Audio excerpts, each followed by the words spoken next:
Donc voilà, nous sommes avec Ingrid, ancienne élève de l'IPSMA qui est devenue aujourd'hui Condorcet. Donc je vais vous poser deux, trois petites questions, on va essayer de faire ça en quelques minutes.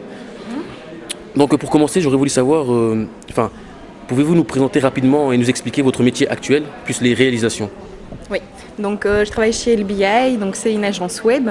On travaille principalement pour des gros comptes tels Belgacom, Touring, Electrabel, etc. Et je suis rattachée au département stratégie, donc là où tout projet web prend naissance finalement. Et je suis spécialisée en SEO, donc Search Engine Optimization.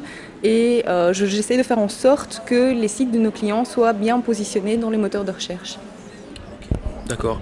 Et par rapport au stage, j'aurais voulu savoir quels sont les apports positifs et négatifs. Alors négatif, pour les stages, je dirais qu'il n'y en a pas à partir du moment où on choisit bien son stage. Donc quelquefois, il ne faut pas avoir peur de s'expatrier et de partir sur Bruxelles, c'est pas le bout du monde. Il faut bien se rendre à l'évidence que les grosses agences, si en tout cas du moins on veut travailler avec des gros comptes, il faut se déplacer sur Bruxelles.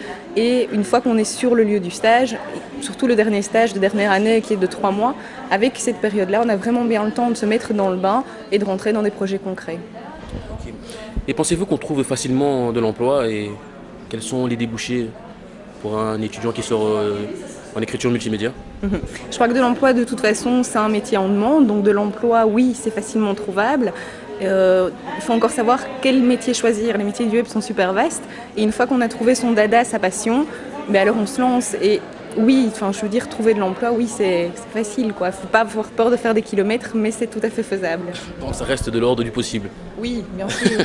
Bien sûr, à mon avis, c'est bien plus possible que d'autres métiers qui sont moins en demande. Enfin, le web explose de jour en jour, donc oui, d'office, il y aura toujours de la demande dans ce domaine-là. Et pour essayer de conclure un petit peu cette interview, quels sont les conseils que vous donneriez aux étudiants actuels, comme nous? Alors, n'ayez pas peur de foncer, tester, soyez autodidacte parce qu'il n'y a aucune formation qui est suffisamment au jour le jour, je veux dire, ça change tous les jours. Donc tous les jours, il faut lire, s'inscrire à des newsletters.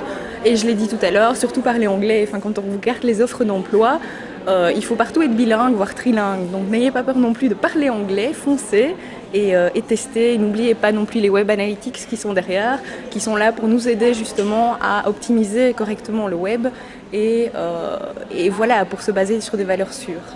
Testez. Je vous remercie beaucoup Ingrid. De rien. À la prochaine et À bonne la continuation. prochaine.